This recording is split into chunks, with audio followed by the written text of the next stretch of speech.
Bom dia, Foz do Iguaçu, bom dia, Tríplice Fronteira, bom dia, região Oeste. Eu sou o Sidney Novaes Júnior e estamos aqui nos estúdios do Acontece na Fronteira para mais um Acontece News. E aproveitando o ensejo para entrevistar todos os candidatos da região, da cidade, né, de Foz do Iguaçu, aos cargos de deputado estadual e federal. E hoje temos aqui a figura ilustríssima de Newton Bobato, vereador e atual vice-prefeito da cidade. Bobato, o microfone é seu. Bom dia. Bom dia, Sidney. Bom dia, Marcos. Bom dia, telespectadores, ouvintes do Acontece News. É um prazer enorme estar aqui, falar das nossas propostas, dos nossos projetos para a cidade, para o estado do Paraná, para o país. Enfim, de que tipo de Brasil nós queremos, que tipo de Paraná nós queremos, que tipo de Foz do Iguaçu nós queremos. É uma oportunidade que eu agradeço enormemente esse espaço e estamos à disposição. Muito obrigado, Bobato. Você já é tratado assim como uma lenda na cidade, né? Principalmente pela sua atuação como vereador e agora como vice-prefeito. Do seu tempo de vereador, as pessoas se lembram bastante dos embates na Câmara, né? Questionando muitos pontos da administração naquela época, se não me engano, do prefeito Reni Pereira, né? E o que mudou daquele tempo para hoje? Mudou fundamentalmente o jeito de governar, o jeito de fazer as coisas. Nós não temos negócio com a Câmara, nós não temos negociatas para poder aprovar, para ter maioria na Câmara de Vereadores. O que se tem hoje é um governo que se preocupa em apresentar projetos, apresentar propostas e debater com os vereadores. Portanto, nós ganhamos e perdemos votações na Câmara, o que é normal dentro do processo democrático. Certo. Não é uma imposição da necessidade absoluta de se garantir uma maioria a qualquer preço. Nós temos uma maioria com quem quer apoiar os projetos da cidade, com quem quer governar com os projetos da cidade e garantir algumas coisas que garantem a credibilidade da administração pública municipal. Principalmente a questão do pagamento em dia de fornecedores. Por exemplo, você atrasar pagamento de fornecedores, você permite a abertura de processos de suborno mesmo. Certo. Você atrasa para poder depois ir lá oferecer alguma ajudinha para poder fazer o pagamento. O prefeito, no ano passado, baixou um decreto obrigando que os pagamentos de fornecedores ocorram no máximo até 20 dias depois da apresentação da nota do fornecedor. Isso acaba com qualquer chance de que se tenha esqueminhas dentro da prefeitura, de se buscar pagamento, se criar dificuldade para colher facilidade depois. Isso recuperou a credibilidade do município, tanto é que o município hoje consegue aumentar em muito a sua concorrência em todos os processos licitatórios. Ou seja, antes se vendia dificuldade para depois... Se criava dificuldade para depois vender a facilidade, né? Exatamente. E hoje em dia isso não está acontecendo. Não. Nós acompanhamos muito esse processo, pagamentos, esse processo de licitação, todos eles. Claro que de vez em quando tem um probleminha ou outro que ocorre, mas não há um processo... Há um processo permanente de combate a qualquer indício de corrupção que existe dentro do governo. Certo. Bobato, você se notabilizou na época como vereador justamente pelas denúncias que foram feitas ao Ministério Público, né, criação de CPIs e essas coisas mais. Era um grupo que fazia oposição ao governo Reni Pereira. Né? Você, a vereadora Anice, o vereador Gessane e o vereador Queiroga. E o vereador Queiroga. Né? Exatamente. Daquele tempo, o que você pretende levar para a Assembleia Legislativa, caso chegue lá? Primeiro, a experiência do parlamento, né? De que é possível, e comprovei isso, que é possível você fazer política com ética, com decência, com honestidade, sem se vender, sem se permitir a entrar em esquemas e, fundamentalmente, fazer com que a relação entre a necessidade do município, a necessidade do Estado, com o governo do Estado, não seja uma relação promíscua. E hoje, o que ocorre hoje, em sua maior parte dos deputados estaduais? É uma troca de votos por emendas, ou seja, o deputado, o governo, para aprovar seus projetos, seus interesses, não importa se isso beneficia ou não a população, propõe a liberação de emendas para esses deputados que acabam trocando por votos na eleição com prefeitos, acabam, enfim, achacando municípios, achacando prefeitos, e nós queremos mostrar que é possível de se fazer diferente disso. O que nós queremos fazer? Nós queremos levar os problemas da fronteira, porque nós conhecemos a fronteira, nós sabemos como são as coisas, como são as pessoas, como são os anseios das pessoas que aqui vivem, levar esses anseios para dentro da Assembleia Legislativa, debater isso com o governo do Estado, seja lá quem for o governador de plantão no momento, e apresentar as demandas da cidade, e mobilizar a cidade para que essa demanda seja atendida pelo governo, e não simplesmente um processo de troca, como se fosse uma mesa de negócio entre um deputado e um governador ou uma governadora, fazendo com que os nossos problemas não sejam atendidos, e sim são atendidos aquelas necessidades apontadas por um determinado deputado ou por um determinado secretário de plantão. Esse é o principal objetivo, e isso é uma experiência que nós provamos que é possível fazer, porque na Câmara de Vereadores nós fizemos isso. E denunciar o que está errado, cumprir o papel de fiscalizador, cumprir o papel que a Assembleia Legislativa precisa cumprir, que é ser o fiscal do dinheiro público, é ser o fiscal da ação do governador ou da governadora que esteja de plantão. Interessante você falar isso, né? Da experiência que você teve aqui como vereador, levar para a Assembleia Legislativa.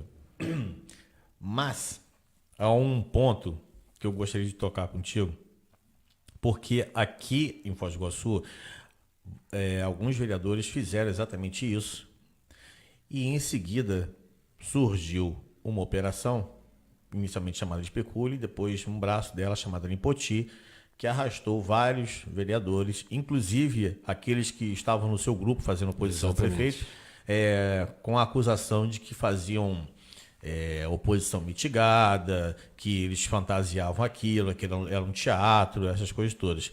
Você não tem receio que possa acontecer tal coisa contigo lá na Assembleia Legislativa, nos mesmos moldes?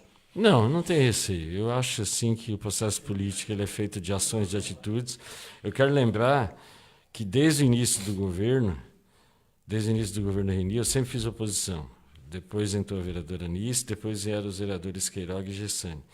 Eu não consigo acompanhar a vida de cada um deles. Se me perguntarem, eu já disse isso ao Ministério Público Federal quando me perguntaram, eles faziam oposição à prefeitura? Faziam. Publicamente faziam. Se a acusação é verdadeira ou não, eu espero que não seja, sinceramente, com toda a honestidade, eu espero que não seja. Espero que se comprove isso no tempo e que se defina essa situação, que esse processo, que mostre quem é quem de fato no processo. Se me perguntarem sempre, eu sempre respondo isso. Eles faziam oposição comigo, faziam oposição comigo. Eu tenho certeza que eu nunca fiz nenhum processo mitigador, que eu nunca fiz nenhum... Não ia lá e batia para depois colher facilidade, para depois... Ou seja, que há dificuldade para colher facilidade depois. Isso eu tenho convicção. A minha história provou isso. Eu tenho certeza que a Polícia Federal, que o Ministério Público Federal investigaram a minha vida inteira, reviraram a minha vida de ponta cabeça, como deve ter feito com a vida de todo mundo. As acusações contra esses vereadores são feitas baseadas em delações que, sinceramente, a respeito desses três que faziam oposição comigo, eu torço muito para que a justiça rapidamente esclareça esses fatos. Certo, mas como você pode perceber, né, e os fatos estão sendo desvendados, muitas coisas que eles disseram não estão sendo provadas. Né? Eu não estou dizendo da culpabilidade desses vereadores ou não. O que eu estou dizendo é do fato em si. Ainda que não seja provado até agora, né, ou que seja provado, a imagem desses vereadores já está arranhada. A pergunta é... Eu não tenho medo. Não tenho medo. Até porque se eu tivesse medo, não estaria fazendo política. Certo. Eu acho que a nossa atitude, a minha história, o meu processo de vida, toda a minha vida pública até agora, me trouxe até aqui nessa condição, e eu não tenho temor nenhum, porque minha vida é limpa, minha história é limpa, minha história é tranquila. Pode fazer acusações, já tentaram fazer acusações contra mim, não é a primeira vez, já tentaram fazer acusações contra mim. Essas acusações nunca andaram, porque a população me conhece, a população sabe exatamente quem eu sou, e confia no trabalho, no nosso trabalho, na nossa história. Eu acho que é isso que vai continuar pautando a nossa vida na Assembleia Legislativa. E claro que na política tem oposição, tem oportunistas, tem gente que vai querer, dependendo do meu trabalho, de como for o trabalho, porque também depende do governador que estiver lá. E se o governador que estiver lá não fizer nada de errado, não tem por que ter esse tipo de temor. Certo. Só vai ter medo se esse governador se fizer algo de errado. Eu disse isso para a turma do Reni quando vieram falar comigo lá no início, em 2013, em 2012, que eles queriam me chamar para a base do governo. Eu falei, eu perdi uma eleição de prefeito com o meu candidato a prefeito, meu papel é fiscalizar quem ganhou a eleição.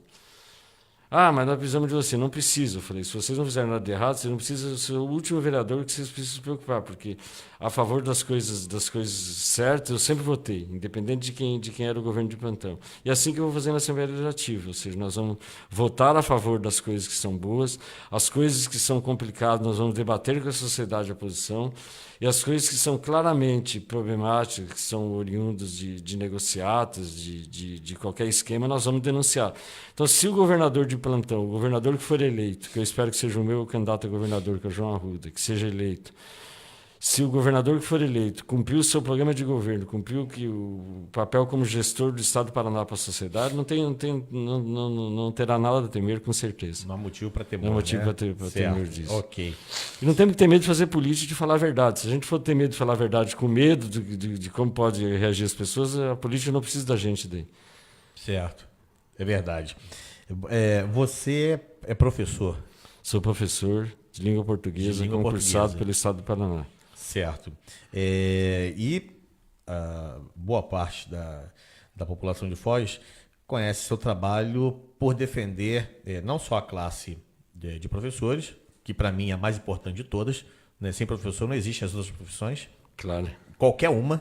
Né? Mas e o médico? O médico precisou de um professor. Né? Mas tudo começa com o professor. O professor precisou de um professor. Deveria ser o mais bem remunerado, deveria ser o mais bem valorizado.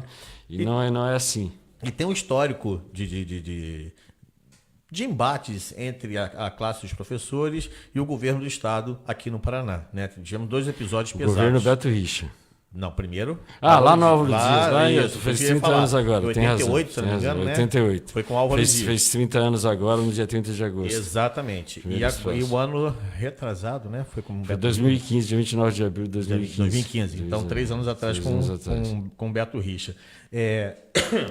Como vai ser o seu posicionamento lá na Assembleia Legislativa com esse problema do professor que é pouco valorizado pelos governos estaduais? Eu sempre estarei ao lado do professor. Certo. Eu sou professor, eu defendo a educação pública e gratuita de qualidade. Para ter educação pública e gratuita de qualidade, é preciso ter um professor bem remunerado, um trabalhador da educação bem remunerado em primeiro lugar. Se nós imaginarmos que um professor tem que trabalhar 3 períodos para poder se sustentar, como é que vai ser a qualidade de aula dele? Então, se você quer melhorar a escola, você precisa primeiro melhorar a qualidade de vida desse professor. A única maneira de melhorar a qualidade de vida desse professor é você melhorar a remuneração dele. Então, eu vou lutar com todas as minhas forças, com todo o meu entusiasmo, toda a minha energia, para que esse professor seja bem valorizado, seja bem remunerado. Esse é meu compromisso de vida, meu compromisso político, independente do governador que estiver lá, independente se o governador fizer qualquer ação que não seja no sentido de prejudicar esse professor, de cortar direito desse professor, eu vou lutar contra, sempre, independente de qual seja o governador que seja eleito. Bato, uma pergunta. Eu também fui professor, né, por 10 anos, sendo 8 na academia. O professor é sempre professor. Exatamente. O professor é sempre professor. Uma aluna minha disse uma vez prof, sempre prof. Sempre prof. Por que os professores dificilmente são bem remunerados no Brasil? Porque, primeiro, que o processo político, historicamente no Brasil, do jeito que foi construído pela elite política brasileira, remunerar bem professor é muito perigoso. Sim. Que remunerar bem professor significa melhorar a qualidade da educação no país. Certo. Melhorar a qualidade da educação no país não interessa a muita gente. Interessa a vários setores do país que falam em melhor educação e não sei o quê, em ter mão de obra barata. E mão de obra barata não significa que ela seja qualificada. Para ter mão de obra qualificada, você basta ter uma educação mais ou menos. Então, você coloca a educação sempre em segundo plano, sempre em terceiro plano. Você não valoriza a educação como ela deve ser valorizada. Nós temos que fazer um esforço conjunto. Claro que a educação é cara, porque tem a quantidade de professores é grande, e nós precisamos ter essa quantidade de professores, nós precisamos aumentar a quantidade de professores, ao mesmo tempo aumentar a remuneração de cada professor. Agora, isso só se faz com esforço conjunto de mudança de visão política da sociedade, de mudança de visão política do gestor público, de que é possível investir sim em educação, de que é necessário se investir em educação e que o retorno a longo prazo para o país inteiro é excepcional. Eu só vejo, sim, que o professor não é bem remunerado no país por causa de uma opção política histórica dos gestores que passaram pelo país. Para ter uma ideia, o Fundeb foi criado em 2006. Até 2006 nós não tínhamos um fundo para educação básica, nós tínhamos um fundo só para educação fundamental no país. Isso de 2006 para cá são 12 anos, ou seja, nós não temos história, inclusive, de recursos destinados para a educação. A partir de 2006 que nós passamos a ter um piso mínimo para o professor no país. Até então não tinha piso mínimo, tinha professor que ganhava menos que salário mínimo aí pelo país afora.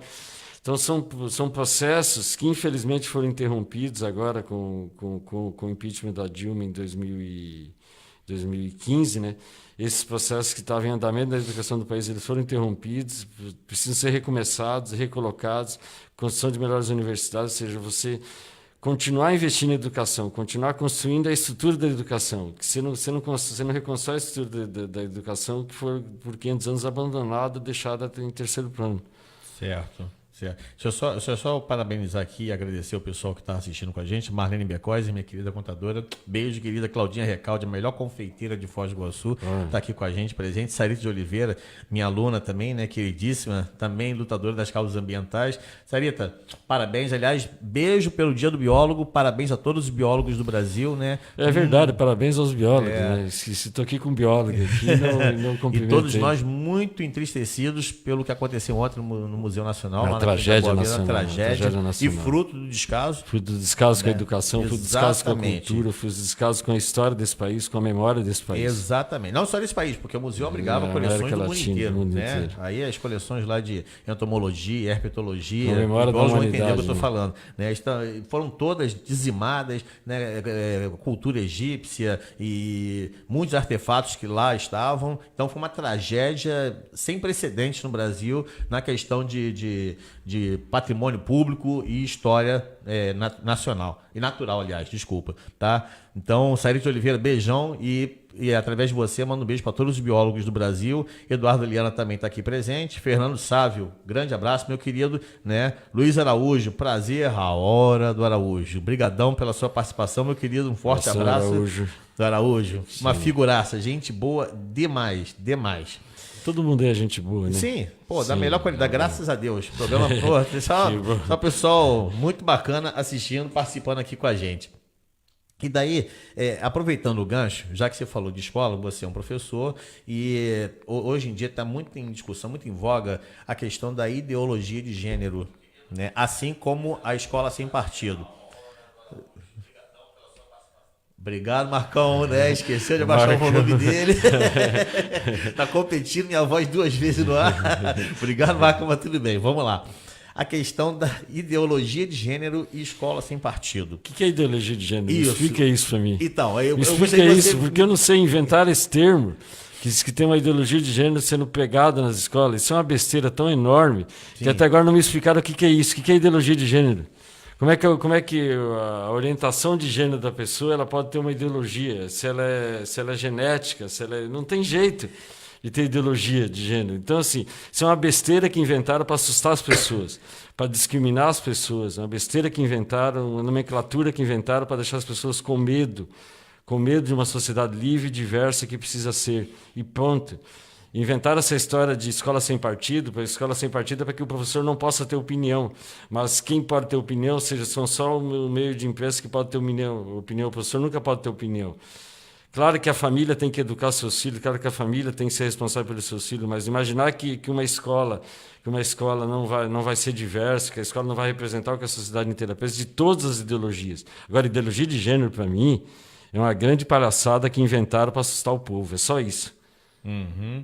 Isso é bom esclarecer, porque eu como biólogo, né, entendo que o gênero de uma pessoa vem desde a concepção. Que, aliás, somos nós, tá? Desculpem, mas somos nós, os homens, que escolhemos o sexo das crianças que estão por vir. Que escolhemos não, né? Não, eu falo escolhemos não escolhemos. Não, eu falo entre aspas, por quê? Porque é o cromossomo XY, ou X, que vai fertilizar o óvulo. Então, e só os homens têm o cromossomo Y, as mulheres não têm. Por isso que eu falo que nós escolhemos. Sim, entendeu? Vou deixar isso claro, só por causa disso. Não é discriminação, tá? Mas é por uma questão natural, tá bom? Então, a concepção aconteceu, a criança vai nascer com um sexo ou com outro. Se ela vai continuar naquele sexo o resto da vida, o tempo vai dizer. Mas o que o pessoal se assusta é porque em algumas escolas, né, e a gente vê filmes, vê vídeos que o pessoal manda, professores tentando modificar esse entendimento, dizendo que você vai crescer de acordo com aquilo que você vai entender, né? E a escola tentando colocar na cabeça da criança que ela tem que experimentar toda... Isso não é verdade, isso não é, sabe, isso é invenção, isso é montagem.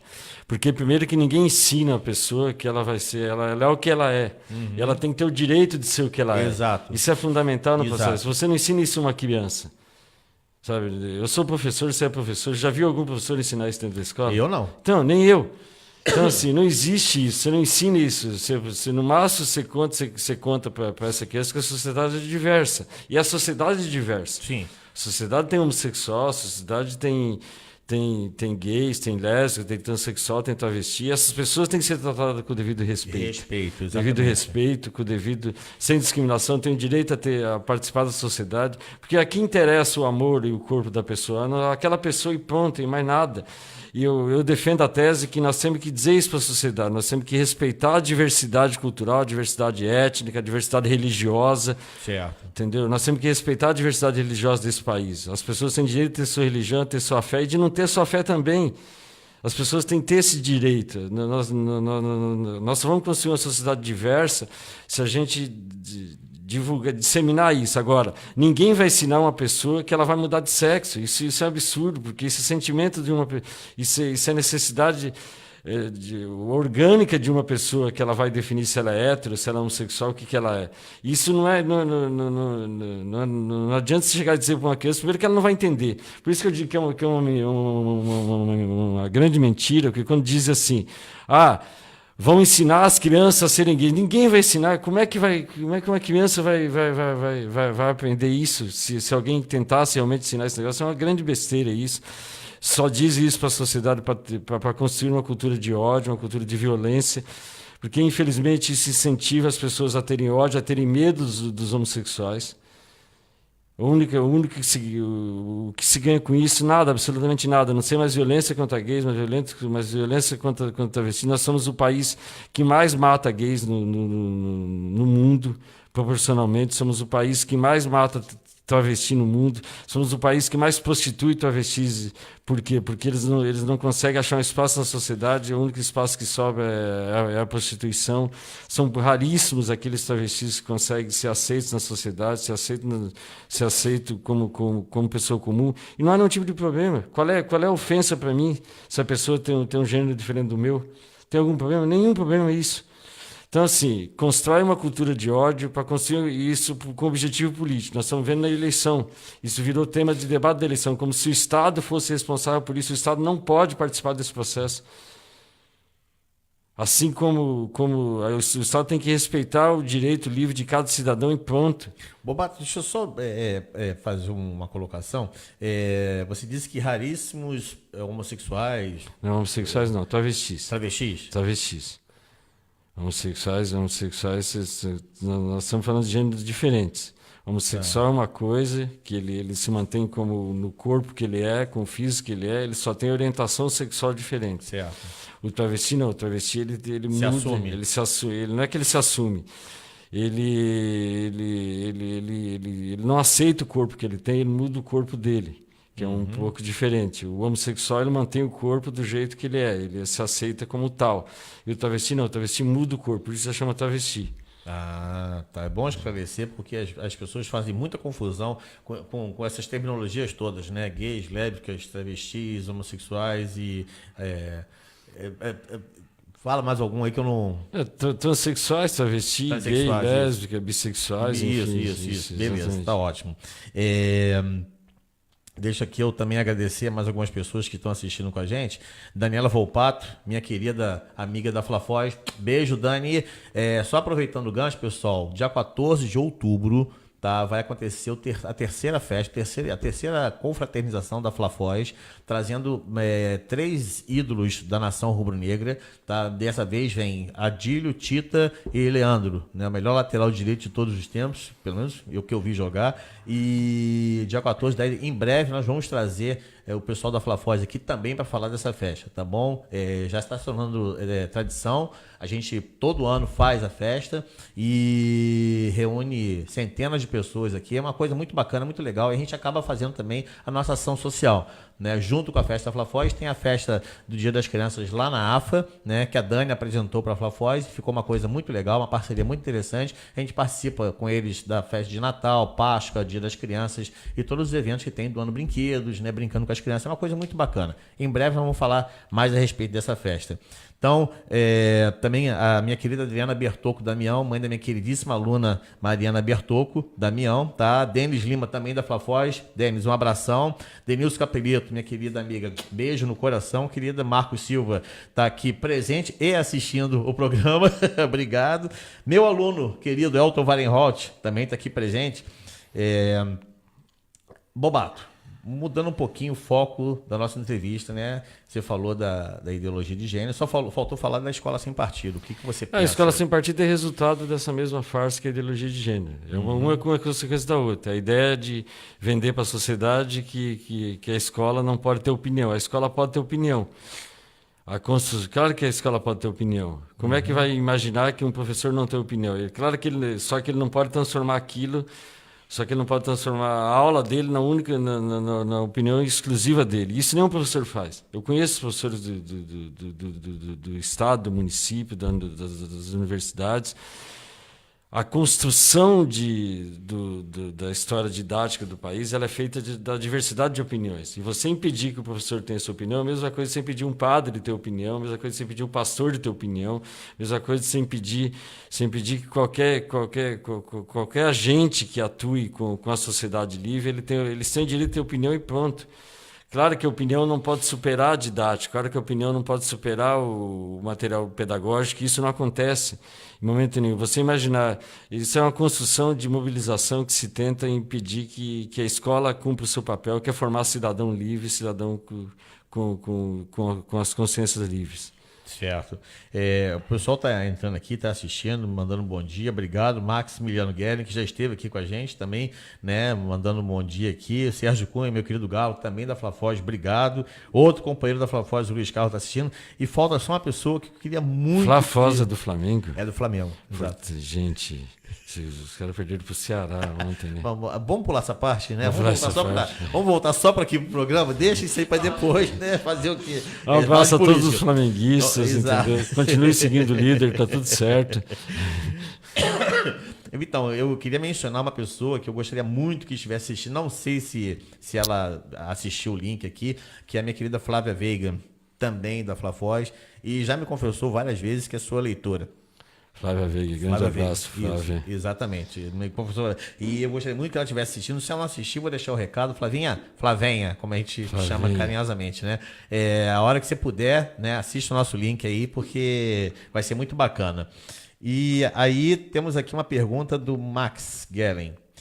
Bobato, a região sul está precisando urgente de uma escola. Você, como professor, sabe a importância disso. Qual a posição do Poder Executivo contra a construção de novas escolas?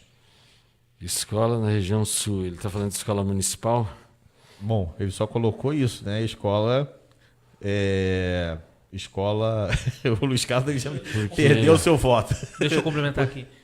Na região sul, lá, eles têm somente uma escola municipal que está... Até a biblioteca já usaram como sala de aula. Aí, na região sul da cidade. Mas não tem só uma escola municipal lá. Tem escola... Especificamente, ele está falando do bairro Carimã. Do bairro Carimã. Bom. A região sul é uma região... E está abrindo mais loteamentos ali? Sim, tem sim o propósito de construir pelo menos mais uma escola na região do Jardim Cataratas, aqui naquela região ali. Já tem um CMEI projetado para lá. Certo. Agora precisa ter que a escola ali precisa de uma escola estadual mais urgente que a escola municipal, porque a escola municipal ela está sendo usada pelo Estado à noite, então você não tem onde colocar os alunos à noite. E tem sim uma pretensão de se fazer mais uma escola naquela região, até pelos loteamentos que estão sendo construídos. Os projetos das escolas estão no PAR, no programa de projetos do Ministério da Educação, e eu espero que até o final do ano esses projetos estejam definidos e a partir do ano que vem essa proposta esteja bem delineada. Certo. Deixa eu só complementar aqui a preocupação do Maximiliano, ele é presidente de bairro da Vila Carimbá. Sim. Conheço o Max agora. E ele até relatou para nossa preocupação quando ele esteve aqui, que saiu um loteamento novo agora ali, em torno de 300 terrenos, né? E não existe estrutura para isso. Daqui a pouco começam a chegar as famílias, as crianças, e não tem onde estudar. Então essa é a preocupação dele. Não, ele tem razão na preocupação dele. Não só estudar, parece que só tem um posto de saúde lá também, né? Só tem um posto de saúde, só tem uma escola, não tem nenhuma escola estadual. Exato. Tem só um CMEI no Novo Horizonte, não tem CMEI, falta CMEI lá, precisa ser construído CMEI, tem toda uma história de estrutura ali para ser construído. Por isso que eu estava tentando entender onde é que era. Porque a região sul envolve toda a grande Porto Meira ali. Certo. Então, já é também uma proposta como deputado, né? Não, da escola estadual, sim. Você tem que entrar na briga para poder brigar por uma escola estadual naquela região. Nós temos que brigar, não só reformar, porque a briga da diretora lá, da Flávia, que é a diretora lá também, e do Max, era para garantir que o Estado reformasse aquela estrutura da escola que é utilizada pelo município. O Estado tinha um problema burocrático que me parece que foi resolvido, e o Estado foi fazer uma reforma lá naquela escola lá. Mas não basta uma reforma naquela escola, nós precisamos construir uma escola estadual naquela região ali. Certo. Você, como deputado, qual seria o principal foco para Foz do Iguaçu ou para a região oeste do estado? Eu acho que o primeiro projeto que a gente tem que brigar fundamentalmente, rapidamente, é o financiamento do hospital municipal. Certo. O Estado precisa cumprir sua parte no financiamento do Estado municipal. O Estado tem cumprido a sua parte nesse momento, desde final de dezembro de 2016. Tem cumprido a sua parte, mas isso não é oficial, isso não está no orçamento do Estado. Nós precisamos garantir que esse financiamento do Hospital Municipal entre no Fundo Estadual de Saúde e seja uma peça orçamentária do Estado. Porque a cada 3 meses o prefeito tem que ir lá em Curitiba, sentar com o governador anteriormente e negociar o pagamento, enfim, ir lá apresentar as contas e daí libera para 4 meses, aí volta daqui 3, 4 meses, volta de novo, negocia de novo. Então acho que a principal meta aqui para Foz do Iguaçu é garantir o financiamento do hospital municipal no orçamento do Estado. Porque garantindo isso, sobra mais dinheiro para o município investir em saúde básica, investir em atenção básica e cobrar do governo do Estado que o governo do Estado invista também em atenção básica no município. Porque o governo do Estado não investe na atenção básica. O investimento do governo do Estado em saúde de Foz se resume a alguns mutirões, algumas operações, como mutirão de cataratas, algumas coisas desse tipo, mas não tem investimento no teto da atenção básica do município, bancado única e exclusivamente pela União e pelo município. E também a duplicação da BR-277 de Matelândia a Cascavel, é fundamental isso para a nossa cidade, para a nossa região, assim como a iluminação dos trechos urbanos de Foz do Iguaçu, Santa Terezinha e São Miguel do Iguaçu, do trecho urbano da BR-277. Nós não podemos admitir que, pagando um pedágio tão caro, nós vivemos na escuridão, vivemos naquela penumbra ali, provocando acidente, morrendo pessoas por falta de luz, por falta de iluminação. E brigar para que o Estado assuma os projetos do município, para que o Estado assuma projetos como a duplicação, como a continuidade da construção do viaduto da Costa Silva, né, porque foi licitado. Nós temos que garantir que o próximo governo que entrar, que for eleito, se não for, ou que for reeleito, que seja, que assume esse compromisso, que não demore 4 anos para construir um viaduto, como demoraram a trincheira ali da Avenida Paraná. Enfim, essas são as principais metas iniciais assim, do mandato. Certo. Você tocou num ponto aí que é interessante e gostaria que você esclarecesse algumas coisas que aconteceram aqui na cidade.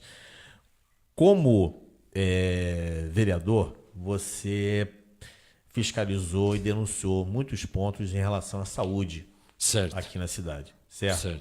E recentemente nós lemos algumas denúncias na mídia em relação à saúde também.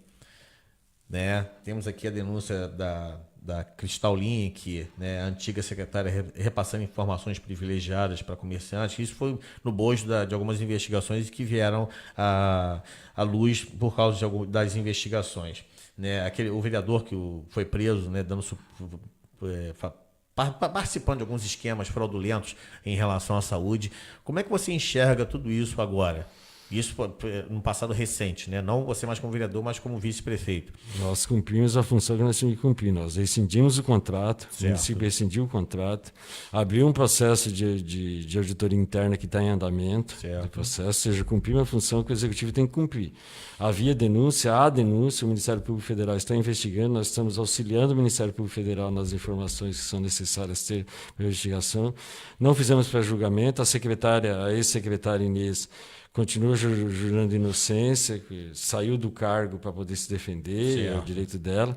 E o município está cumprindo a sua parte, que foi rescindir o contrato e fazer um novo processo licitatório que já foi concluído, enfim, o atendimento não ser prejudicado. Acabamos ficando 4 meses sem atendimento por causa desse processo de rescisão do contrato e realização do novo processo licitatório, da nova chamada pública.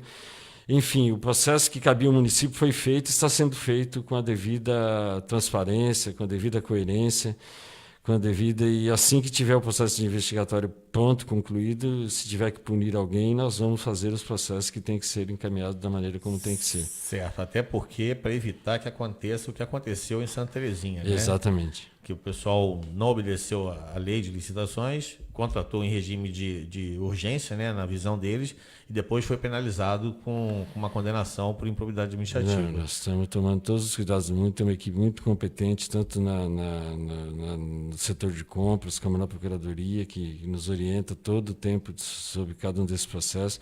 Não há nenhum conluio com nenhuma empresa, se eu posso ficar muito tranquilo em relação a isso, para tranquilizar a população em relação a isso. E toda e qualquer denúncia, ela será investigada. Ela será investigada e está sendo investigada. Certo. O Sérgio Cunha, né, tá aqui presente com a gente e está perguntando o seguinte: você, como ex-vereador e atual vice-prefeito, acredita estar por dentro dos problemas da cidade mais do que eu. Será que não seria mais interessante brigar por melhorias na cidade primeiro, depois dessas iluminações, duplicação na BR-277? É a pergunta que o Sérgio Cunha nos faz aqui, ao vivo. As coisas são conjuntas. Eu só entendo que são coisas que são áreas do Estado, que como deputado estadual nós vamos brigar para que o Estado invista na área que é da sua responsabilidade, por isso eu estou colocando como prioridade isso, porque isso é responsabilidade exclusiva do Estado. O município não pode lá iluminar a BR-277, é só o Estado que pode fazer isso. E claro que nós temos que brigar para que o Estado invista na infraestrutura municipal, como nas escolas estaduais que o município tem, tudo isso faz parte da nossa pauta. Agora, eu coloquei isso como pontos prioritários, são gargalos históricos do município de Foz do Iguaçu, que o Estado nunca intervém. Então, nós temos que começar por onde é o gargalo mais forte. E, claro, que isso faz parte de brigar o tempo inteiro para que o Estado invista no município e seja parceiro do município. É por isso que nós somos candidatos a deputados, por isso que eu sou candidato a deputado estadual. A adesão de disputar a eleição foi baseada no princípio de que a cidade precisa ter uma voz lá dentro. Que atrai investimentos para a cidade, que façam com que a cidade seja ouvida em Curitiba. E claro que daí todos os problemas do município estarão nessa pauta. E os problemas que eu conheço muito bem quais são, todos nós sabemos quais são. São problemas na área de saúde, são problemas da nossa estrutura urbana, que nós estamos com a rede de asfalto vencida, toda a nossa malha asfalto está vencida, ela precisa ser refeita. O município sozinho não vai conseguir fazer isso, mesmo construindo usinas de asfalto, mesmo asfaltando 54 ruas, como está asfaltando agora nesse momento, precisa de auxílio, precisa de participação do Estado nesse processo. Nós temos bairros aí que foi feito calçamento no período do Brandino. E esse calçamento afundou, esse calçamento venceu. A nossa malha rodoviária está toda vencida, ela precisa ser toda refeita. O município sozinho não consegue fazer isso, não precisa muito do Estado para isso. Isso também estará na pauta. Agora, eu coloquei aqueles pontos da BR-277, do financiamento do Hospital Municipal, porque são gargalos antigos e que nós temos que cobrar do Estado a sua presença efetiva. E depende só do Estado isso, não depende da participação do município. Porque historicamente Foz do Iguaçu tem poucos representantes, tanto em nível estadual quanto em nível federal, né? Isso é histórico em Foz do Iguaçu. E, por conta disso, vários gargalos surgiram na cidade em relação a desenvolvimento, principalmente obras de infraestrutura. Você acha que agora, finalmente, Foz do Iguaçu vai ter chance de resolver, pelo menos eliminar alguns desses gargalos? Nós começamos pela representação política. Se nós tivermos a representação política, nós teremos voz mais forte lá. Por que as outras cidades têm mais investimento do governo do estado? Porque brigam, tem gente que fala por essas cidades. Nós, infelizmente, dependemos sempre da ajuda de um deputado de fora, que vem aqui, tem boa vontade, é amigo da cidade, ajuda com um pouquinho aqui, mas ele vai ajudar várias outras cidades. Certo. E vai sobrar sempre um pouquinho para a gente. Nós precisamos de ter alguém que conheça a fronteira, conheça a voz da fronteira, que saiba o que a fronteira precisa, o que Foz do Iguaçu precisa, e que seja um debate permanente com o governo do estado em relação a isso. Eu acho que o primeiro passo é ter essa representação efetiva e ter uma representação afinada com o governo municipal. Não adianta você ter uma representação que seja de oposição ao governo do município. Porque normalmente acaba virando um jogo político de prejudicar o governo do município para depois ganhar a eleição do prefeito em seguida. Então nós temos a nossa tese é que essa representação seja afinada com a proposta do governo do município para que esse governo seja ajudado a desenvolver e resolver os problemas que a cidade tem. Vamos só traduzir para o pessoal que está assistindo o seguinte: quando uma pessoa é eleita presidente de bairro, ela defende aquele bairro, mas a partir do momento que ela passa a ser vereadora, né, ela já não é mais só daquele bairro, agora é vereadora da cidade. E a mesma coisa com o deputado estadual. Ele passa a ser deputado do Paraná. Exatamente, é deputado do Paraná. Lógico que está representando uma cidade, uma região, mas é deputado do estado. Então, você tem mais preocupações do que só aquela cidade. Né? Eu estou fazendo esse comparativo porque muitas pessoas entendem que você é vereador de Foz do Iguaçu, tem que fazer por Foz do Iguaçu. Mas não é só Foz do Iguaçu. Não. Eu vou ser deputado do Paraná. Exatamente. Esse é o primeiro passo. Agora, eu vou ser um deputado do Paraná que conheça os problemas da fronteira. Exatamente. E quando for possível trazer soluções para os problemas da fronteira, nós vamos priorizar isso. Entre escolher resolver um problema de outra região e resolver o nosso problema aqui, o problema da região nossa, nós vamos priorizar essa resolução do problema, que é assim que os outros deputados fazem.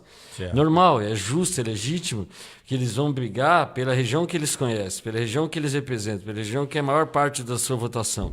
Claro que nós vamos ter que fiscalizar, por exemplo, Paraná Previdência, nós vamos ter que fiscalizar a redução da escarpa da Voniana, lá na região de Ponta Grossa, vamos ter que fiscalizar a implantação da infraestrutura no litoral do Paraná, que está errada.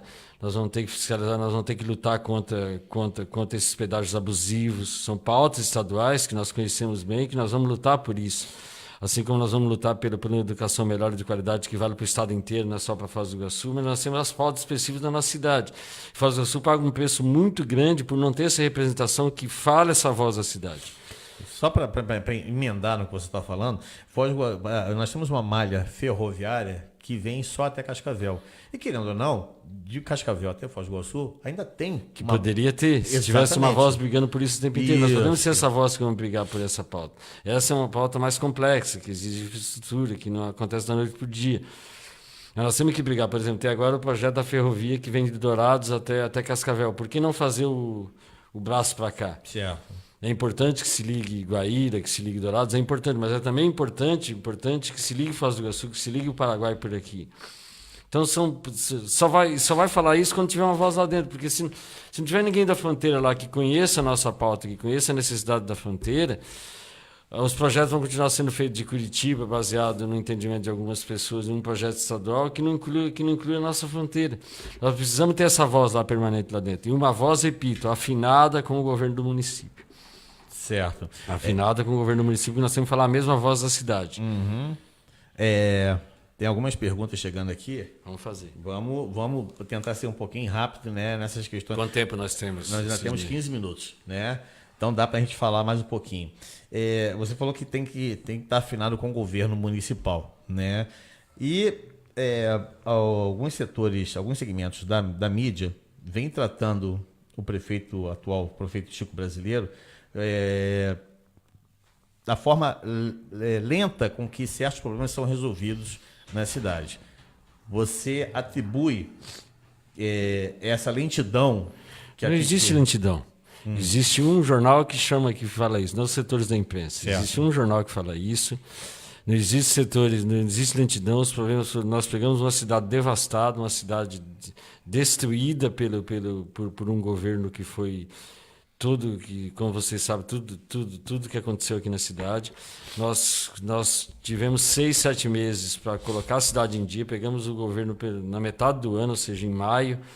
num processo, não existe lentidão nenhuma andando. Certo. Os processos estão andando, nós estamos construindo 5 creches, já terminamos um posto de saúde, 2 postos de saúde em andamento, estamos recuperando todas as avenidas que foram paralisadas pela Operação Pecúlio.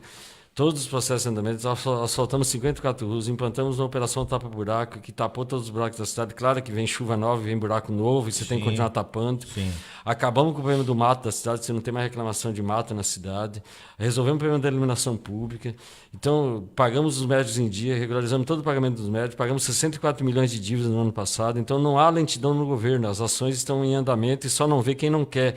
E só não vê quem quer fazer maldade política, só isso o processo. Então elas são ações programadas e aos poucos elas vão sendo desenvolvidas. Não, no isso, processo né? normal de gestão. Certo. Tem processos que demoram mais, os processos são mais rápidos. Agora, nós estávamos com a cidade com 64 obras paradas.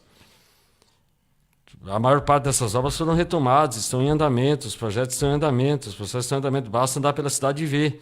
Então eu convido essa imprensa que fala isso para andar pela cidade e ver. Certo. Andar. Certo. Tem dois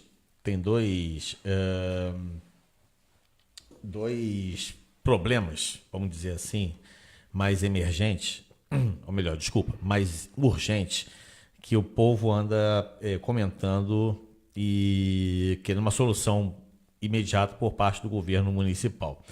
Um deles é a questão dos ambulantes. O Luiz Carlos está aqui perguntando sobre os vendedores ambulantes que estão sendo retirados dos seus lugares de trabalho, o que vai acontecer com eles? Vocês têm alguma solução para voltarem ao trabalho, para ganhar honestamente o seu pão de cada dia, em relação àquela medida da prefeitura de retirar os vendedores ambulantes dos sinais? Primeiro, não é uma medida da prefeitura. Certo. É uma cobrança do Ministério Público Federal, do Certo. Ministério Público Estadual, que obriga o município a cumprir uma legislação. Certo. Não existe medida da prefeitura. A prefeitura, inclusive, o prefeito determinou que se parasse a fiscalização. Nós estamos discutindo com o MP. É o caso, por exemplo, lá da entrada do parque, que é uma área federal, que nós estamos discutindo com a Catarata Sociedade Anônima uma alternativa de se constituir uma feira para aqueles ambulantes lá. Estamos buscando alternativas, mas eu quero dizer, assim, deixar muito claro que não é uma medida deliberada do município. O município não levantou de manhã cedo e disse, agora não vamos fiscalizar todo mundo, mas há uma exigência do cobrança do Ministério Público, das forças estaduais e federais de fiscalização, que se cumpra a legislação. Temos que achar maneira e estamos buscando essa maneira. Estamos buscando maneira de abrigar essas pessoas, de achar alternativas, de constituir alternativas. Estamos tentando regularizar a feira da Vila Portes, tentando regularizar a feira da Amizade lá na Baixada da Vila Portes. Estamos com já fizemos um TAC, o Ministério Público já evitou a fiscalização lá. Agora, nos semáforos, boa parte desses vendedores são paraguaios, nós sequer conseguimos atendê-los de maneira adequada. Nós temos uma equipe da Casa do Migrante, da Secretaria de Assistência Social, que está tentando dar atendimento a essas famílias e buscar alternativa para essas famílias. Mas a legislação, o município tem a obrigação de cumprir. Se o município não cumpre, quem vai ser punido acaba sendo o prefeito. Tá, então já aproveitando esse gancho, né, e depois eu faço um comentário, aproveitando esse gancho, a questão dos músicos. Você é músico também, tem uma banda de rock. Sim, é uma né? luta, é uma luta. Nós encaminhamos para a Câmara semana passada um projeto de lei que tenta criar o alvará de música. Já era para ter feito isso antes, não conseguimos fazer por causa de pareceres contrários da fiscalização da Fazenda, da própria Procuradoria, que pensava contrário. Achamos uma alternativa que foi estabelecer por decreto algumas ruas onde pode ter bares ao vivo, onde pode ter música ao vivo. O problema é que a legislação federal determina que seja no limite 50 decibéis. 50 decibéis é eu e você conversando. Certo. Não vai ter música em lugar nenhum, se for por esse sentido. Então, nós temos um problema sério que é a lei federal que determina isso. Nós vamos tentar aprovar um regulamento municipal, e esse regulamento municipal que muda a lei de zoneamento, que muda o código de postura do município, e brigar na justiça contra essa lei federal. Eu já disse para os músicos que vai ser uma luta, tem que ser uma luta conjunta de todo mundo, mas é um esforço do município no sentido de atender essa reivindicação, até porque nós somos uma cidade turística, nós precisamos disso, nós precisamos dessa atividade cultural que gera emprego, que gera renda, que atrai turistas, nós sabemos disso tudo, temos consciência disso, estamos lutando por isso. O processo de fiscalização, de novo, eu repito, foi exigência dos ministérios públicos, exigência que o município cumprisse a legislação e tem uma lei federal que determina que música ao vivo, em lugar aberto, tem que ter no máximo 50 decibéis. 50 decibéis é nós conversamos, não vai ter música em lugar nenhum se a gente não mudar essa lei. Então, era esse o comentário que eu ia fazer. né? Porque muitas vezes a prefeitura tem que tomar uma posição, assumir uma postura, e é em decorrência de determinação legal, ou seja, uma lei que obrigou o município a realizar aquele ato. E muitas pessoas enxergam o município, a ação, como se fosse própria do município. Exatamente. Então, e acho que falta esse esclarecimento para que a população entenda que nem sempre é culpa da prefeitura. Ela só está obedecendo uma determinação legal. Não, ninguém quer tirar emprego de ninguém, né? Certo. Ninguém quer tirar a fonte de trabalho de ninguém. A gente só quer que as pessoas se legalizem, cumpram a legislação, ou seja, que o município é obrigado a cumprir a legislação mais do que ninguém. E temos que fazer um esforço no sentido de melhorar a legislação onde é possível melhorar. Nessa questão dos músicos, eu acho que é possível. Tanto que nós estamos acompanhando essa briga. Certo. Uhum. Você tem uma banda de rock, né? Tem uma banda de rock. Você é vocalista da banda. Sou vocalista né? de uma banda de Você thrash toca metal. alguma casa assim? Não toco. É A só gente só se diverte em hobby e alguns shows só que fazemos, muito de vez em quando. Ficamos 1 ano e meio sem tocar, tocamos agora no Mega Rock. E temos um Mega show Rock programado. foi aonde? Foi no CTG Charrua. Olha, CTG. que bom, que E legal. fizemos lá e agora temos um show marcado para Londrina em novembro, depois da eleição. Agora durante a eleição não tem show, não tem banda, não tem nada. Quando eu participava de um outro programa, eu sugeri que as bandas de rock de Foz do Iguaçu se reunissem para fazer um festival desse, né? Tem muitas bandas de rock Isso. boas em Foz. E esse festival possibilitou que 16 bandas da cidade tocassem. 16 16 bandas? bandas da cidade tocassem. Foram 3 dias de festival. Vieram as atuações de fora, veio Replicantes, Cólera, Corsos e Projeto 46. E todas as demais bandas eram bandas de Foz do Iguaçu, bandas de altíssima qualidade, tocaram. O evento foi organizado pela Fundação Cultural, que tentou pagar cachê para algumas bandas, mas as bandas não tinham CNPJ, enfim, todo mundo acabou tocando voluntariamente. Eu também toquei voluntariamente, até porque legalmente eu não posso receber nenhum tipo de cachê do município. Certo. Mas assim, as bandas todas do município acabaram por... Que a questão legal é que as bandas precisam se resolver, até porque se o poder público realiza um evento desse, é perfeito que se pague cachê para essas bandas. É justo que se pague cachê para essas bandas, mas infelizmente as bandas precisam se organizar juridicamente para que isso ocorra. Mas o festival foi de excelente qualidade. Que bom, que bom. Eu não fiquei sabendo, mas obrigado por esclarecer, para falar para o pessoal a respeito, porque eu acho muito interessante, muito legal a cultura, a arte, né? Bobato, nós temos aqui pouco tempo, queria agradecer mais algumas pessoas que estão assistindo. Maurildo Baerli, acho que eu falei o nome certo, né? Obrigado pela sua participação. Minha querida Andréa Castro também está aqui presente com a gente. Eduardo Aliana, minha esposa está assistindo também. Silvia Cristina, beijão, amor. Obrigado pela participação. Luiz Felipe Borges, grande Filipão, meu gerente. Obrigado, garoto, pela participação. Maria Inês Pereira também está aqui presente com a gente. Lamento te informar, mas devido ao seu comentário em relação ao Flamengo, me disseram que você perdeu 2 votos, né? Que foi lembrar que o Flamengo perdeu pro Ceará, você perdeu 2 votos também. Somos democráticos, faz parte do... A melhor coisa do futebol é isso. Exatamente. Seria do futebol se a gente sempre ganhar sempre. O Luiz Carlos e a Dani falaram assim, perdeu meu voto. Você mencionou que o Flamengo perdeu ontem. Brincadeira, claro, né? E aí, pra gente... o Gouveia também está aqui, também da Flavoz, participando. Luiz Henrique Golim, meu colega de faculdade. Parabéns, Lick, pelo Dia do Biólogo, né? Esse garoto, eu sou fã dele de carteirinha, ele sabe por quê. Mas o Marildo fez alguns questionamentos que, Marildo, ele já esclareceu sobre alguns dos pontos que você mencionou. Faltaram aqui 2. Nosso tempo está meio curto, não sei se você consegue falar em 5 minutos. Seu posicionamento sobre o aborto no Brasil e a aplicação da Lei do Desarmamento para a proteção do cidadão de bem. O resto você já falou aqui, né? Os dois são temas nacionais e federais, e não estarão em debate na Assembleia Legislativa. Certo. Então, assim... Mas a sua posição? A minha posição é contra a criminalização do aborto, claro, nas condições naturais, nas condições que já são previstas na legislação. O aborto mata muita gente hoje, muitas mulheres hoje no país. Nós temos que descriminalizar isso até para salvar vidas, mais vidas por isso. Mas isso não é tema da Assembleia, não fará pauta da Assembleia. Certo. Eu sou contra o uso de armas. Porque eu acho que um cidadão armado, mesmo de bem, ele perde a cabeça e pode matar uma pessoa. Eu acho que a arma não ajuda ninguém na sua defesa. Eu sou contra o uso de armas. Só fazendo um contraponto. Não uso arma, sou cidadão pacífico, não quero usar arma, eu acho que essa pauta está errada, acho que isso gera mais violência. Violência só gera violência, a arma só gera violência. Eu acho que eu não consigo enxergar que a arma gera alguma coisa boa. Tem os Estados Unidos de prova, o tempo inteiro morrendo gente, chacinas pelo uso indiscriminado da arma, com o discurso de que é cidadão de bem. Todo mundo é cidadão de bem até perder a cabeça. Então, sabe, você com arma na mão é muito mais fácil. Se você não tiver arma na mão, se você perder a cabeça, você vai contar até 10, vai refrescar a cabeça e vai achar uma outra maneira de resolver o problema. Se tiver com arma na mão, nada impede de você, mesmo sendo cidadão de bem, de repente perder a cabeça, isso depois já viu, já está feita a besteira que fez. Essa história de que nós temos aqui fazer ter polícia forte, ter polícia valorizada, ter segurança valorizada, ter policiais valorizados, preparados para combater as armas que estão na mão dos criminosos.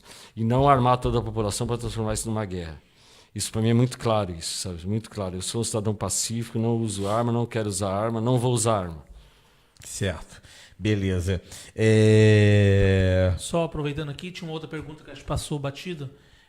Perguntar sobre a questão do Lula. Qual que seria a opinião do Bobato sobre a questão Lula? Meu partido está coligado com o PT e nós vamos apoiar o substituto do Lula, que deve ser o Haddad. Certo. Eu acho que as perguntas, né, já foram todas feitas. O Eduardo Aliano está botando aqui que políticos corruptos também matam o cidadão de bem. Concordo com ele. Também. Nós temos que combater a corrupção. Essa é a minha bandeira, minha pauta.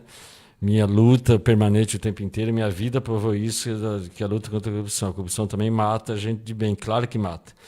A corrupção traz fome, traz falta de educação, traz falta de saúde, é o que mais mata. Agora, isso não significa que eu tenho que armar homens de bem para poder resolver o problema da corrupção, por exemplo. A corrupção se resolve com voto com melhor qualidade, votando em deputados comprometidos, que têm uma história de combate à corrupção, que têm uma história ligada à honestidade. Não adianta a gente achar que vamos combater a corrupção armando a população. Nós vamos fazer o contrário. André Castro mandou uma pergunta aqui. Nós estamos meio em cima. Vou tentar fazer rapidinho, tá, André? Estou tentando ser rápido aqui. Exatamente, né?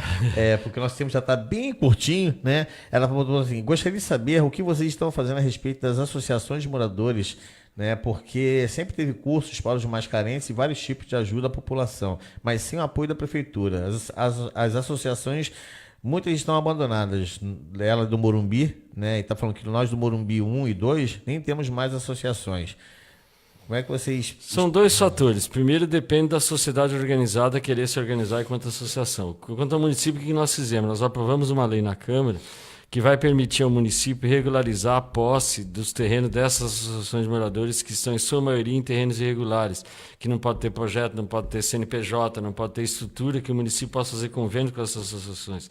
A lei foi aprovada, teve um problema com a Câmara, que a Câmara mudou um artigo que tornava a lei impossível de ser aplicada.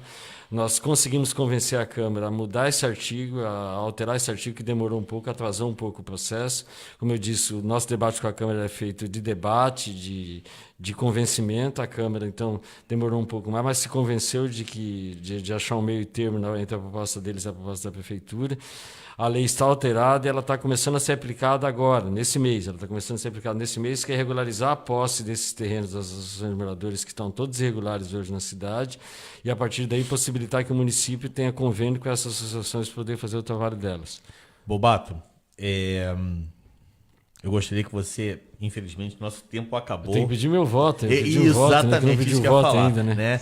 Mas antes de você pedir o seu voto, deixa eu só lembrar aqui, o voto dos ouvintes, aliás. Deixa eu só lembrar aqui que o espaço do Acontece News está aberto para todos os candidatos, né? Aproveito e reitero o convite para todos que vierem aqui colocar a sua posição, colocar a sua proposta, para falar a respeito da sua candidatura. O espaço continua aberto, tá? Nós disponibilizamos 1 hora para quem quiser vir falar a respeito da sua candidatura.